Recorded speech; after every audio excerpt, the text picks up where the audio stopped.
ሻሎም የተወደዳችሁ የእግዚአብሔር ቤተሰቦች ሰላምና ጸጋ ይብዛላችሁ። ከፊታችን ሚያዝያ 11 እስከ 12 ለሁለት ተከታታይ ቀናት ታላቅ መንፈሳዊ ኮንፈረንስ በሻሸመኔ ከተማ ክራይስት አርሚ ኢንተርናሽናል ቤተክርስቲያን ውስጥ ተዘጋጅቷል። በዕለቱ የእግዚአብሔር ቃል በኃይልና በስልጣን የሚታወጅ ሲሆን በአጋንንታዊ ስርዓት ለታሰሩት በጌታ በኢየሱስ ክርስቶስ ስም መፈታት ይሆናል። በተለያየ እርግማን ስር የወደቁ ሰዎች በእግዚአብሔር በቃሉ ኃይል ነፃ ይወጣሉ። በጠላት ዓለም የተያዘ ነገር ሁሉ በእግዚአብሔር ኃይል ይለቀቃል። እግዚአብሔር ከጤናችሁ ላይ፣ ከንግዳችሁ ላይ፣ ከትዳራችሁና ከቤተሰቦቻችሁ ላይ መርገምን ይሰብራል።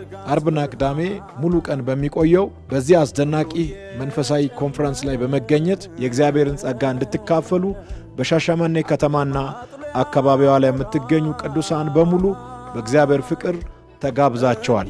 ሚያዝያ 11 እና 12 ሻሸመኔ ከተማ ሲሆን ሚያዝያ 13